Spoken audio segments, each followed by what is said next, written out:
तो आपका स्वागत है मेरे प्यारे साथियों, आपका अपना चैनल सानी मैथ में। दोस्तों आज फिर से आपके लिए यहाँ पर एसएससी जीडी 2023 का हम लोग गणित का प्रश्न यहाँ पे 20 प्रश्न लेके आया हूँ। अभी नया पैटर्न है आपका, गणित 20 पूछेगा, रीजनिंग 20 पूछेगा, जीके भी 20 क्वेश्चन और हिंदी भी 20 क्वेश्चन पूछेगा। हिंदी या इंग्लिश आप ले सकते हैं। तो यहाँ पर अभी 20-20 क्वेश्चन का सेट चल रहा है।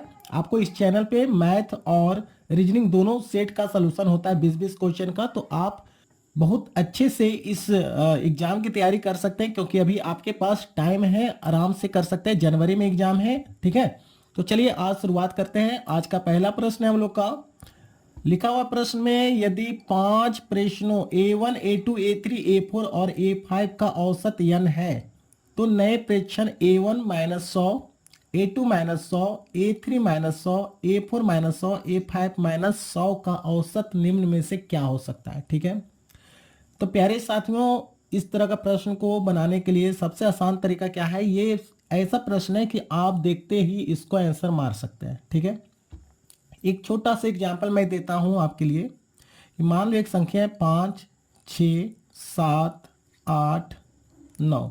ठीक है, तो इसका औसत क्या होगा हमारा, तो इसका औसत हमारा क्या हो जाएगा, 7 हो जाएगा। औसत बराबर होता है कुल संख्याओं का योगफल बेटा कुल संख्या होता है। ठीक है, योगफल बेटा संख्या होता है, आप इसको करिएगा, औसत आ जाएगा 7। अगर मैं सभी संख्या से 2 घटा दूं, अगर 5 में से 2 घटाया तो 3 हो गया, 6 में से 2 घटाया 4 हो गया, 5 में से 7 में से 2 घटाया 5 हो गया, 8 में से 2 घटा दिया 6 हो गया, 9 में से 2 घटाया 7 हो जाएगा।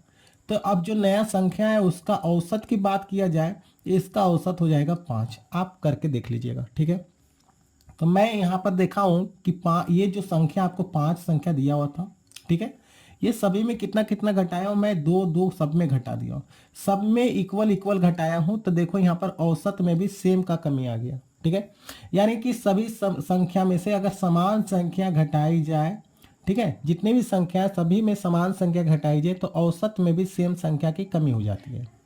अब यहाँ पर देखो लिखा हुआ है कि 5 संख्या A1, A2, A3, A4, A5 है जिनका औसत कितना है, n है। तो नया एक प्रेक्षण लिया है, A1 -100, 100 घटाया, A2 में 100 घटाया, A3 में 100 घटाया, A4 में 100 घटाया है, A5 में 100 घटाया है। तो निम्न का औसत क्या होगा, तो अभी जस्ट यहाँ बताया कि जो पहले मेरा औसत था उसमें से उतना ही कमी होगा जितना कि सभी संख्या में कमी हुआ। तो यहाँ सभी संख्या में 100 का कमी हो गया, यानी औसत में भी मेरा 100 का कमी होगा। तो यहाँ से हम लिख सकते हैं नया औसत बराबर हो गया, पुराना औसत था 100 n था, सभी में 100 का कमी हो गया, तो औसत में भी क्या होगा, 100 का कमी हो जाएगा। यही मेरा आंसर हो गया। ठीक है, मैं डायरेक्ट यहाँ पे आंसर बता सकता था, लेकिन मैं समझाने के लिए आपको इतना लेके गया हूँ। ठीक है, क्लियर है यहाँ तक। देखो अगला प्रश्न हम लोग का क्या है, यदि एक विकर्ण की लंबाई आपका 10√2 दिया हुआ है तो इस वर्ग का क्षेत्रफल पूछ रहा है। ठीक है, तो पहले तो बात है कि ये आपका विकर्ण दिया हुआ है, ये आपका विकर्ण है, तो वर्ग का जो क्षेत्रफल होता है आपका विकर्ण का स्क्वायर बटे 2 होता है। ये फार्मूला आपको याद करना था। अब विकर्ण आपको 10√2 दिया हुआ है, इसका स्क्वायर कर दो और 2 से भागा दे दो। ठीक है, यहाँ पे सॉल्व कीजिएगा तो यहाँ 200 आ जाएगा और यहाँ पे 2 आ गया, ये कटेगा 100 सेंटीमीटर स्क्वायर हो जाएगा। ठीक है, तो ये हमारा आंसर हो गया। ऑप्शन की बात करें, ऑप्शन 2 देख लेना। क्लियर है, वीडियो अच्छा लग रहा है तो लाइक करते चलिए और साथ में अपने दोस्तों को भी शेयर कीजिएगा। तीसरा नंबर प्रश्न है कि 25 किलोमीटर प्रति घंटा की गति से अपने कार्यालय जाता है और 20 किलोमीटर प्रति घंटा की गति से वापस आता है।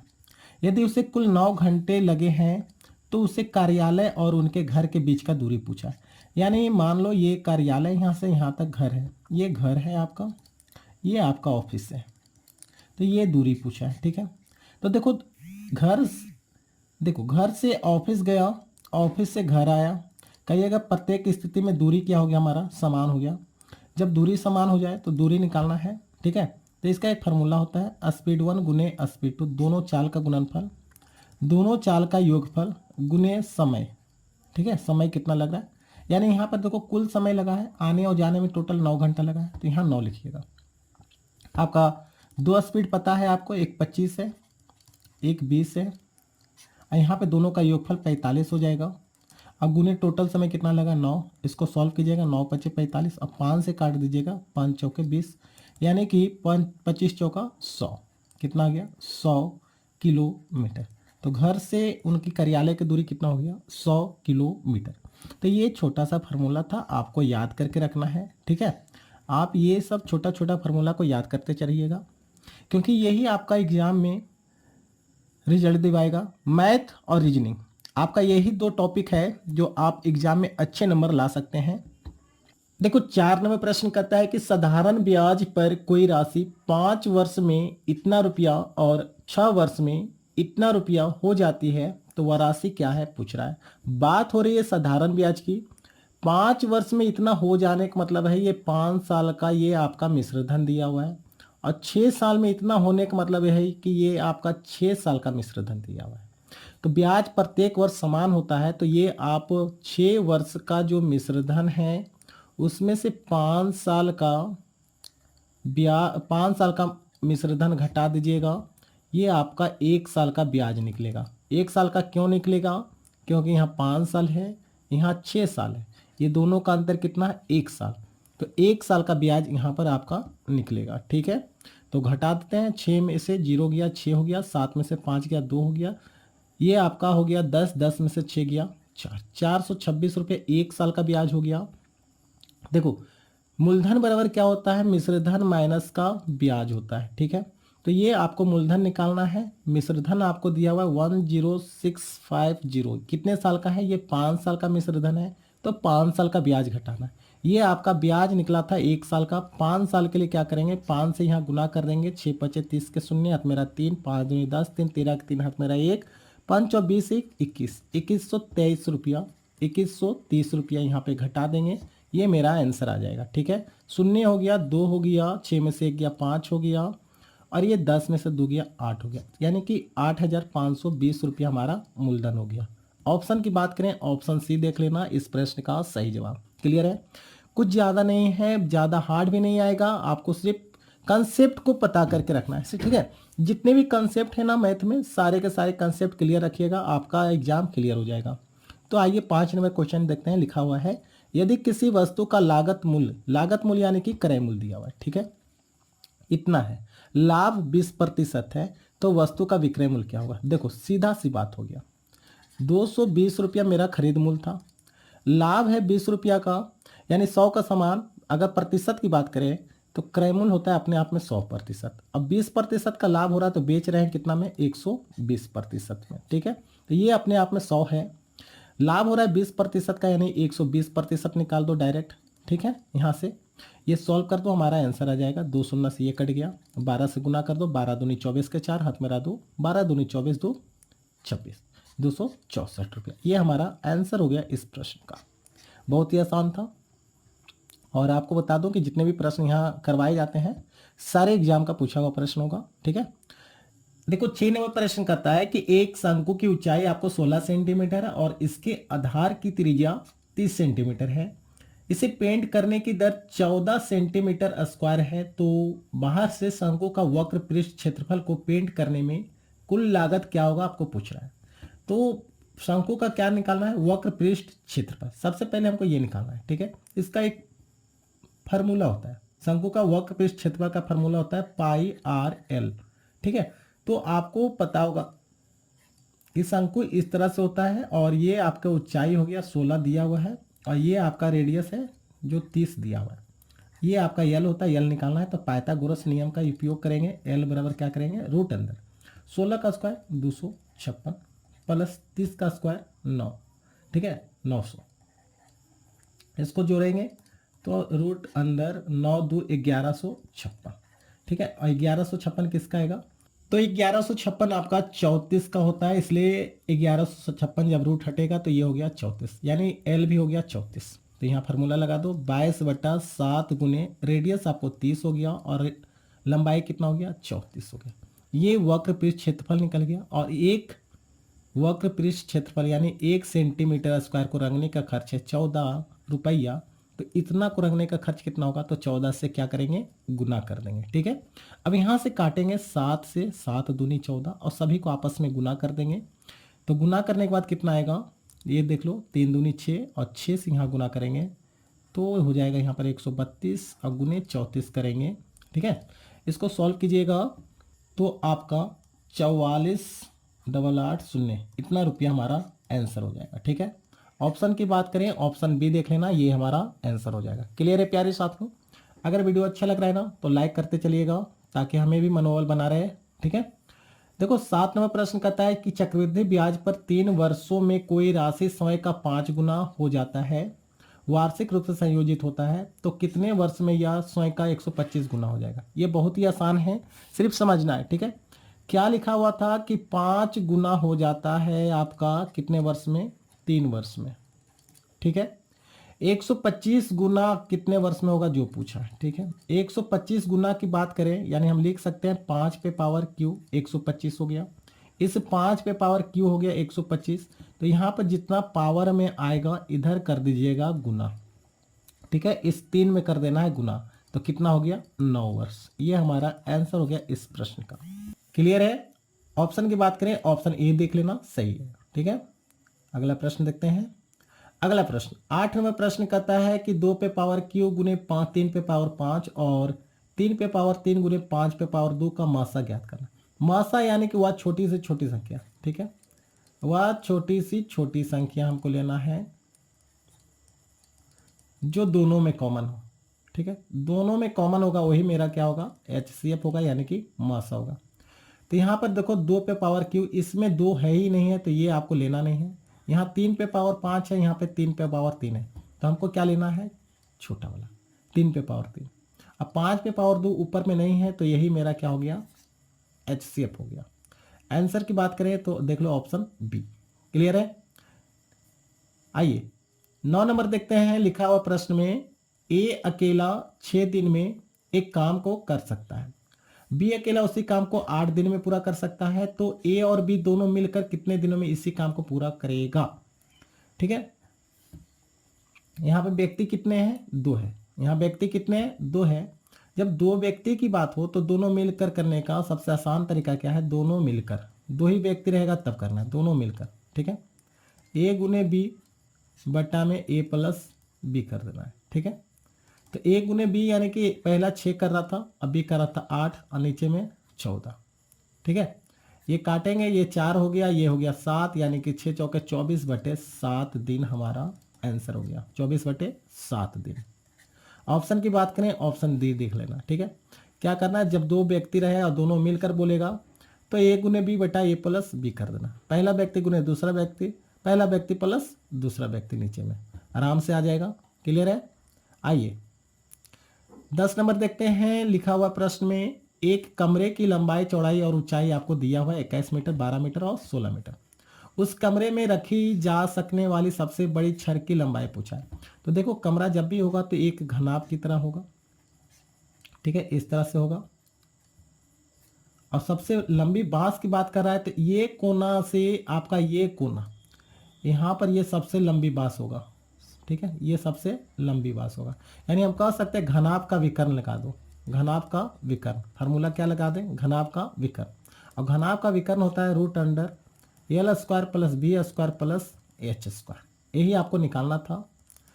रूट के अंदर L² यानी कि लंबाई कितना दिया हुआ है, लंबाई आपका 21 दिया हुआ है, 21 का स्क्वायर कीजिएगा 441 प्लस 12 का स्क्वायर कीजिएगा 144 प्लस 16 का स्क्वायर कीजिएगा 256। सबको जोड़ दो, तो यहाँ से सबको जोड़िएगा तो आपको हो गया 6 4 10 10 1 11 के 1 हाथ मेरा 1 हो गया, 5 4 9 9 4 13 1 14 के 4 हाथ मेरा 1 हो गया, 2 1 3 4 3 7 1 8 841 होता है किसका, 29 का, यानी कि सबसे बड़ी छड़ की लंबाई हो गया 29 मीटर। ये हमारा आंसर हो गया। ठीक है, ऑप्शन की बात करना है तो ऑप्शन डी देख लेना, इस प्रश्न का राइट जवाब हो गया। क्लियर है प्यारे साथियों? चलिए इस वाले प्रश्न में आपको पता है तो आप मेरे कमेंट बॉक्स में कमेंट करके जल्दी से बताइए। लिखा हुआ है आपको कि नीचे दिया गया लाइन चार्ट एक कंपनी के 5 विभिन्न उत्पादों P1 P2 P3 P4 P5 का लाभ प्रतिशत दर्शा रहा है। यदि P3 का राजस्व आपको इतना है तो उत्पाद P3 का व्यय कितना होगा। ठीक है, अब देखो व्यय मतलब क्या हो गया, यहाँ पर व्यय मतलब पूछ रहा है कि इसका खर्च कितना होगा। ठीक है, ये लाभ P3 का कितना है, तो देखो यहाँ पे P1 P2 P3 है 27%। ठीक है, ये राजस्व में आपका जो होता है, आपका जो लागत होता है और लाभ दोनों मिला के होता है। ठीक है, लागत और लाभ मिला के हो गया, यानी लागत तो अपने आप में 100% होता है और लाभ कितना है 27, तो राजस्व कितना हो गया 127%। राजस्व कितना हुआ 127%। प्रश्न में कितना दिया हुआ 38100 का तुलना मैं 127 से कर दूं और व्यय पूछा है, यानी कि 100% का मान यहाँ से निकालना है। ठीक है, अगर मैं यहाँ पे काटना चाहूँगा तो ये आपका 3 मरतबे में कट जाएगा। कितने मरतबे में कटेगा 3 मरतबे में, यानी कि 300 हो गया और 300 गुने 100 कीजिएगा, इतना रुपया हमारा आंसर हो गया। ठीक है, ऑप्शन की बात करें, ऑप्शन ए देख लेना इस प्रश्न का सही जवाब। क्लियर है। चलिए अगले सवाल पे 11 नंबर हो चुकी है, अब 12 नंबर देखते हैं। इसी तरह से प्रतिदिन आपको यहाँ पर सेट चलता है और आपको यहाँ पे मेरे साथ क्या करना है, बनाते हुए चलना है, साथ में कमेंट बॉक्स में भी कमेंट करते चलना है। ठीक है, चलिए इसको सॉल्व करके आपको बताना है, जल्दी से फटाफट बताइए क्या होगा। ठीक है, तो मैं क्या करूँगा, इसको सबसे पहली बात तो बड़े कोष को सॉल्व करूँगा, इसके अंदर जितना भी है सभी को पहले मैं सॉल्व करूँगा। ठीक है, चलो लिखो 5 दूनी 10, 1 11/2 यहाँ लिख सकते हैं, माइनस यहाँ लिखेंगे 4 तिया 12, 1 13/4, प्लस का 6 है, माइनस का 4 है और भाग 2 है। यहाँ से ये कट गया 2 मरतब में। ठीक है, और 6 में से 4 गया, 6 में से 2 गया, 4 बचेगा। ठीक है, इसको एक बार और सॉल्व करेंगे तो 13/4 आएगा यहाँ पे, और प्लस का 4, ये 11/2 माइनस में 11/2 माइनस, यहाँ पर देखा जाए तो नीचे हो जाएगा 4 और ये 13 हो गया, 4 16, 16 और 13 कितना हो गया, तो कहिएगा 16 13 हो गया 29। इसको सॉल्व कीजिएगा जरा सा, लौसा कितना हो गया, 2 और 4 का 4 हो गया, 2 दूनी 4 यानी 11 दूनी 22 और माइनस का 29। तो -29 बड़ा है, उसमें से 22 को घटा दीजिएगा तो आ जाएगा आपका माइनस का 7 और बटे में 4। ये मेरा आंसर हो गया। ऑप्शन की बात करें, ऑप्शन डी। क्लियर है, बहुत ही आसान है, कोई दिक्कत वाली बात नहीं है। इस तरह का प्रश्न पूछता है एग्जाम में, ये नहीं समझना है कि बहुत ही हल्का क्वेश्चन है। देखो 13 नंबर प्रश्न कहता है कि यदि सोनू 20 मीटर प्रति सेकंड की गति से कार चला रहा है तो कितने समय में 936 किलोमीटर की दूरी तय करेगा।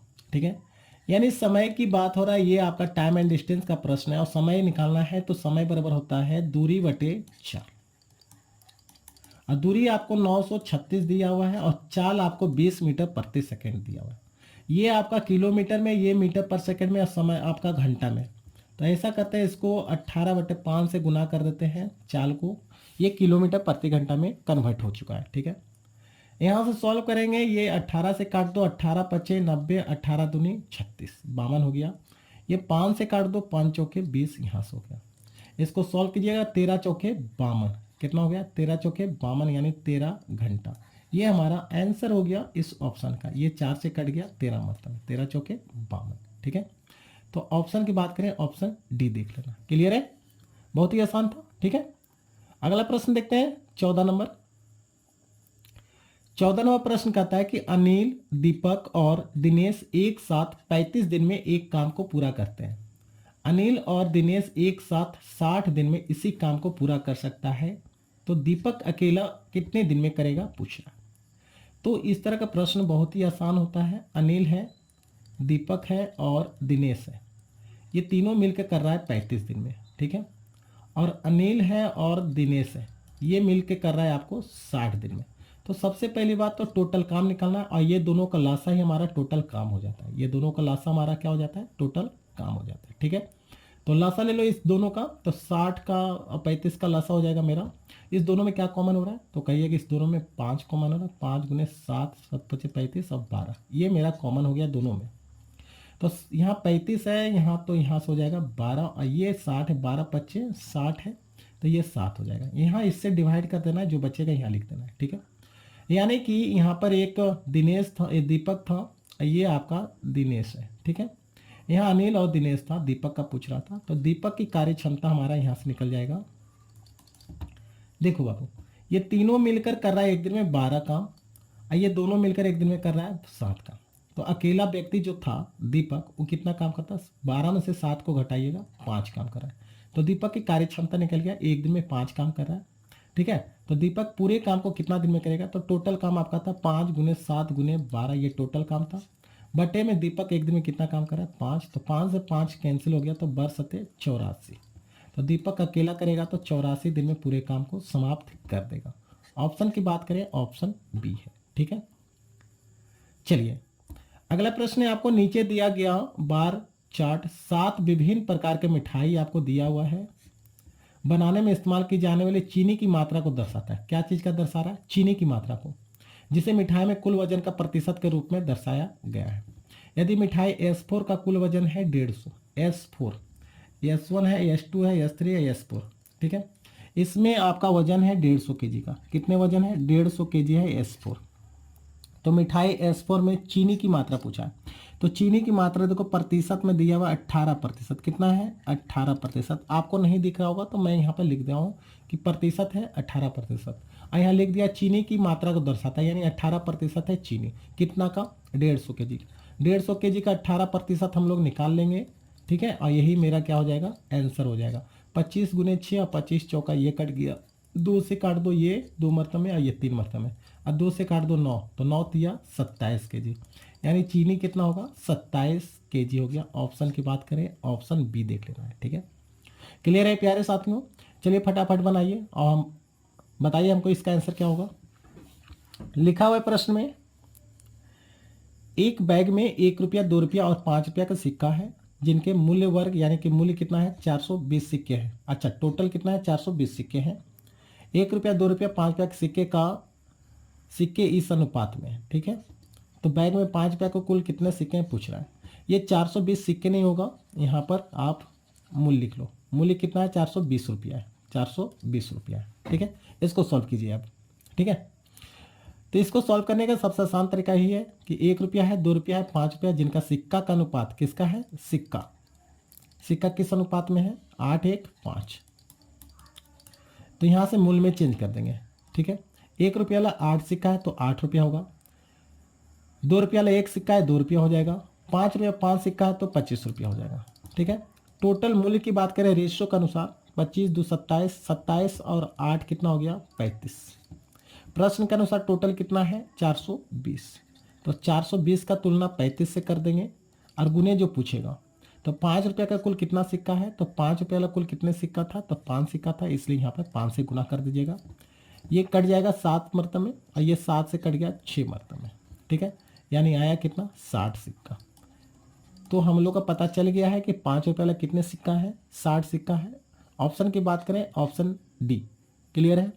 इसी तरह से सॉल्व करना है एग्जाम में, आपको जल्दी जल्दी सॉल्व कीजिएगा क्योंकि आपको समय भी बचाना है। मात्र 80 मिनट रहेगा एग्जाम में। ठीक है, अब देखिए 17 नंबर क्वेश्चन कहता है कि 22 छात्रों के एक समूह का औसत वजन 1 किलोग्राम बढ़ जाता है, इसमें शिक्षक का वजन भी शामिल कर लिया जाता है। यदि 22 छात्रों का समूह में प्रारंभिक औसत 31 kg था तो शिक्षक का वजन कितना है। देखो, प्रत्येक का औसत वजन में 1 किलोग्राम कब बढ़ गया, जब इसमें शिक्षक को शामिल कर लिया गया तब। अगर टोटल 22 लड़का था जिनका शुरुआत में वजन कितना था, 31 kg था, तो शिक्षक का वजन कितना है पूछ रहा है। तो जब भी ऐसा प्रश्न आएगा कि शिक्षक को निकालना है तो क्या करना है, शुरुआत में देखो कितना केजी का वजन था औसत में, 31 kg। ठीक है, टोटल कितना था, 22 छात्र था। ठीक है, और टोटल औसत कितना था, 31। इस 22 छात्र का औसत वजन कितना था, 31 था। तो 31 kg अगर शिक्षक भी आता है 31 kg का, तो औसत में कोई परिवर्तन नहीं होता, लेकिन बढ़ गया है तो यानी कि शिक्षक क्या हुआ, वजन ज़्यादा लेके आया। अब कितना ज़्यादा लेके आया हमको निकालना है। वजन में बढ़ा कितना, औसत में 1 kg का मात्र बढ़ा है। इसका मतलब कहिएगा पहले से 22 स्टूडेंट था, अब टीचर आ गया, यानी टोटल कितना हो गया, 23 व्यक्ति हो गया, और सभी में 1 kg का वृद्धि हुआ, गुना करके 1 लिख दीजिएगा। इसको सॉल्व कीजिएगा, हमारा आंसर हो गया। ठीक है, 30 20 50 50 4 54, यानी शिक्षक का वजन यहाँ पर कितना हो गया, 54 kg हो गया। ऑप्शन की बात करें, ऑप्शन ए देख लेना। ठीक है, क्लियर है प्यारे साथियों, बहुत ही आसान है। ठीक है, देखिए 18 नंबर।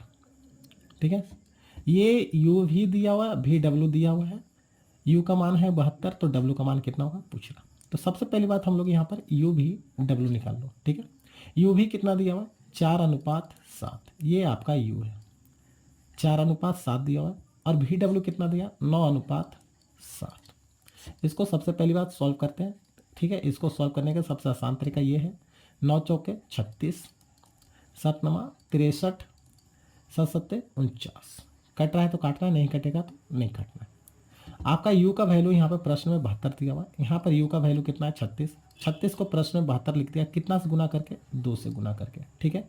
तो w का मान क्या है, तो इसमें भी 2 से गुना कर दीजिएगा। रेशो का नियम कहता है इसमें 2 से गुना, तो इसमें भी 2 से गुना, इसमें भी 2 से गुना। 49 में 2 से गुना कीजिएगा तो आ जाएगा 98। यही मेरा आंसर हो गया इस प्रश्न का। बहुत ही आसान प्रश्न था, 18 नंबर, ठीक है। इस तरह का भी प्रश्न कभी कभी पूछ देता है, ठीक है। ऐसे भी यहाँ पर जितने भी प्रश्न बता रहा हूँ सारा एग्जाम का पूछा हुआ है, तो पूछा हुआ क्वेश्चन है। 19 नंबर कहता है कि यदि पी क्यू से 40% कम है तो क्यू पी से कितना ज़्यादा है। बहुत ही आसान हो गया। दो व्यक्ति है पी और क्यू, पी क्यू से 40 कम है, क्यू से 40 कम है, यानी ये 100 होगा तो ये 60 होगा, ठीक है। रेशियो की बात करें तो ये काट देंगे तो 20 दिया 60, 20 बचे 100 हो जाएगा, ठीक है। अब बोला प्रश्न में क्यू जो है पी से कितना अधिक है। क्यू जो है पी से देखो कितना अधिक है, तो बोलिएगा सर 2 है। प्रतिशत की बात कर रहा है तो किसकी तुलना में, क्यू पी की तुलना में पी से कितना ज़्यादा है, तो पी का वैल्यू नीचे लिखिएगा। अब गुने 100% कीजिएगा, सॉल्व कीजिएगा, 66.66% आ जाएगा। यही हमारा आंसर हो जाएगा। ऑप्शन की बात करें, ऑप्शन बी। क्लियर है। वीडियो अच्छा लग रहा है तो लाइक और चैनल को भी सब्सक्राइब कीजिएगा और साथ में अपने दोस्तों में शेयर कीजिएगा, ठीक है। फिर से आपको ग्राफ वाले आ गया है, लिखा हुआ नीचे दिया गया लाइन चार्ट किसी देश को कर्मागत 5 वर्ष के लिए y1, y2, y3, y4, y5 के आयात और निर्यात का अनुपात दिया हुआ है। आयात और निर्यात का अनुपात दिया हुआ है। यदि वर्ष y3 का निर्यात, y3 ये वाला 1.1 है, ठीक है, निर्यात इतना है तो आयात पूछ रहा है, ठीक है। तो 1.1 को हम लोग लिख सकते हैं 11/10, ठीक है।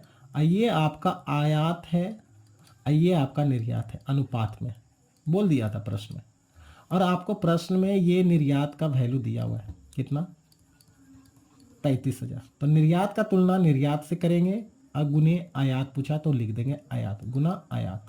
1 शून्य से 1 कट गया, गुना कर दो, ये हो जाएगा 0, 35 गुना कर दो, ये हो गया 0, 5, 3, 8, 3, ठीक है, 3850। ये आपका आंसर हो जाएगा। ऑप्शन की बात करें, ऑप्शन बी देख लेना इस प्रश्न का सही जवाब। क्लियर है प्यारे साथियों। देखो कितना आसान प्रश्न आता है एग्जाम में। जरा सा मेहनत आप लोग कीजिएगा तो आपको सफलता कोई रोकने वाला नहीं है, ठीक है। इस बार आप जॉब ले लीजिएगा, इसलिए आप मेहनत कीजिए और आपकी मेहनत ही मेरा जज्बा रहेगा इस तरह का वीडियो बनाने के लिए, ठीक है। तो प्यारे साथियों, अच्छा लगा तो लाइक कीजिए और साथ में चैनल को भी सब्सक्राइब कीजिएगा। तो आज के लिए बस इतना ही, फिर मिलेंगे अगले वीडियो में। तब तक के लिए धन्यवाद। जय हिंद, वंदे मातरम।